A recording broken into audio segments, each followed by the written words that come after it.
আমরা তাহলে একটা একটা করে ঘটনা শুনি, আমরা একটু উদ্ধার করার চেষ্টা করি যে কি কি সলিউশন আল্লাহ তাআলা আমাদের বাতলে দিলেন। এক নম্বর হচ্ছে আসহাবে কাহাফের ঘটনা। এটা 250 খ্রিস্টাব্দের সময়কালে রোমান সাম্রাজ্যের একজন বাদশা ছিল, নাম দাকিয়ানুস।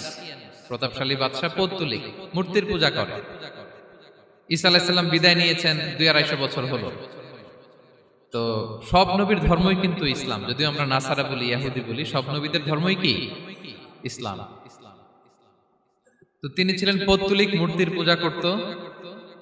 আর তার এলাকায় কেউ যদি ঈসা আলাইহিস সালামের নাম নিত, আখিরাতে বিশ্বাস করত, আল্লাহ বিশ্বাস করত, তাদেরকে তারা পাথর মেরে হত্যা করত। এজন্য ভয়ে কেউ ঈসাই ধর্মে ঈমান আনতো না, মানে ইসলামে ঈমান আনতো না। এই রাজার ভয়ে সবাই মূর্তির পূজা করত। কিন্তু 7 জন যুবক ছিল, তারা স্রোতে গা ভাসিয়ে দেয়নি। স্রোতের বিপরীতে তারা ঈমান নিয়ে দাঁড়িয়েছে। তারা ঈসা আলাইহিস সালামের রেখে যাওয়া সত্য ধর্মের উপর ঈমান এনেছিল, আখিরাতে তারা বিশ্বাস করত। তো এই 7 জন যুবকের কথা ছড়াতে ছড়াতে রাজা দাকিয়ানুসের কাছে চলে যায়। উনি তো রেগে মেগে আগুন, ডেকে পাঠালো 7 জনকে। তো তাদেরকে জিজ্ঞেস করলো, তোমরা কাকে মানো? বলতেছে এক আল্লাহকে মানি। সাহসী, খুবই সাহসী। বলতেছে তুমি কি জানো তোমরা কার সামনে কথা বলতেছো? আমি তো তোমাদেরকে মৃত্যুদণ্ড দিতে পারি। তারা বলে দেন, কিন্তু আমরা সব বিসর্জন দিলেও ঈমান বিসর্জন দিতে পারবো না। সুবহানাল্লাহ। তিনি বললেন, তোমরা যুবক মানুষ, রক্ত গরম, আবেগে কথা বলতেছো, 3 দিন সময় দিলাম, যাও ঈসার নাম ভুলে যাও, আখিরাত ভুলে যাও, আল্লাহর নাম ভুলে যাও। 3 দিন পরে তোমাদেরকে আবার ইন্টারভিউ নেব। ওই দিন যদি একই কথা বলো, পাথর মেরে 7 জনকে দুনিয়া থেকে উড়িয়ে দেব। তারা চলে গেল। এবার 7 বন্ধু মিলে পরামর্শ করতে লাগলো, কি করতে পারি আমরা, এই গুণে ধরা সমাজকে আমরা কিভাবে বাঁচাবো, এই পৌত্তলিকতার ছোবল থেকে এই ইফসিস নগরীকে বাঁচাবো কি করে। নগরীটার নাম ছিল ইফসিস নগরী। বর্তমানে এটা তুরস্কের ইজমির শহরে অবস্থিত। এখনো জায়গাটা প্রত্নতাত্ত্বিকদের ওই ইয়েতে এটা সংরক্ষিত, এখনো টুরিস্টরা যায়। তো তারা বলল, আমরা ঈমান বিসর্জন দিব না, যদি আমরা ওদের কথা মেনে নেই আমরা তো মুশরিক হয়ে গেলাম। চলো আমরা এক কাজ করি, আমরা এলাকা ছেড়ে দিই। এই 7 যুবক আল্লাহর উপর ভরসা করে তারা বাড়ি ঘর, আত্মীয় স্বজন সব ছেড়ে দিয়ে, লোকালয় ছেড়ে দূরে একটা পাহাড়ের ভেতরে আশ্রয় নিল। পাহাড়ের ভেতরে একটা গুহা ছিল। এই গুহা কি আরবিতে বলে আল কাহাফ। কি বলে? এই সূরার নাম কি? সূরাতুল কাহাফ। তো তাদের সাথে সাথে একটা কুকুরও যাচ্ছিল। তারা বারবার তাড়িয়ে দেওয়ার চেষ্টা করতেছিল কুকুরটাকে, যাতে না যায়, কিন্তু এই কুকুর শুধু কান্না করে তাদের সাথে যাওয়ার জন্য, ঘেউ ঘেউ করতেছিল। এই কুকুরটাকেও সাথে নিল। ভালো মানুষদের সাথে থাকলে কি হয় দেখেন, এই কুকুরের কথা, যেহেতু 7 জন ইমানদারের সাথে একটা কুকুর ছিল, এই কুকুরের কথা আল্লাহ সূরাতুল কাহাফে উল্লেখ করে দিয়েছেন। ওয়া কালবুহুম বাসিতুন যিরাআইহি বিল ওয়াসিল। তো তারা ভিতরে গেল, যে প্রচন্ড ক্লান্ত, তারা ঘুমিয়ে পড়ল। কি করলো? এই এক ঘুমে আল্লাহ 309 বছর কাটায় দিলেন। কয়শো 9 বছর? 9 বছর ঘুম, সব ঘুম, প্রচন্ড ঘুম, ঘুম যেন আর কাটে না। 309 বছর পরে এরা জাগলো। এখন খুব ক্ষুধা, ঘুমে আর মোর ভাঙতেছে। আর একজন জিজ্ঞেস করতেছে, কি লম্বা সময় ঘুম দিলাম কোথায় আমরা? একজন বলতেছে, হ্যাঁ মনে সারাদিনই ঘুমাইছি আমরা। আরেকজন বলতেছে, না না সারাদিন না, দিনের কিছু অংশ হয়তো ঘুমাইছি। আসলে কয় বছর ঘুমাইছে? 309 বছর।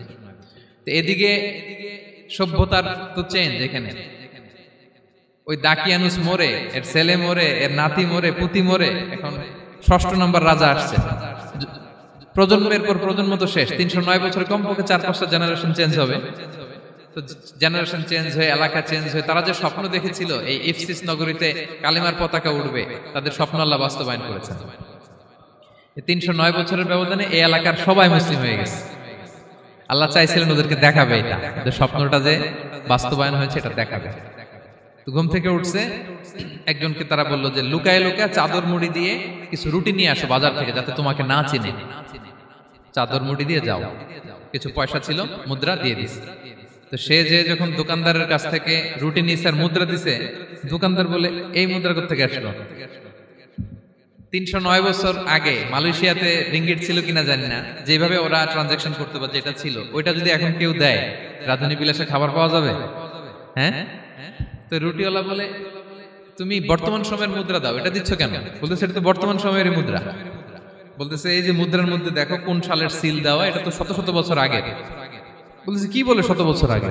আমি তো আজকে সকালেই বাজার করলাম, ওই বাজার করে যে টাকাগুলো ছিল ওইটাই তো পকেটে। বলতেছে বলে কি, নিশ্চয়ই তুমি গুপ্তধনের সন্ধান পেয়েছো, হিডেন ট্রেজার। বলো, মানে তার সাথে এদের কথাবার্তা কিছু মিলতেছে না। পরে তাকে ধরে ওই সময়কার রাজার কাছে নিয়ে গেছে। ওই রাজা আবার মুসলিম, সবাই মুসলিম তখন।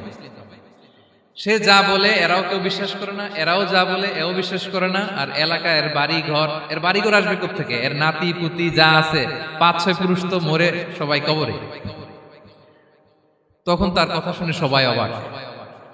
তো এটা মিলানোর জন্য তারা 309 বছর আগের দাকিয়ানুস বাদশার সরকারি যে নথিপত্র, ওই পুরাতন ছিঁড়া নথিপত্র তারা বের করলো। বের করে দেখে ঠিকই দাকিয়ানুস নামে এক বাদশা ছিল, আর অনেক শত শত বছর আগে মোস্ট ওয়ান্টেড 7 জন যুবক ছিল, যাদের ব্যাপারে এক্সিকিউশনের অর্ডার ছিল। এখন দেখে তারা অবাক।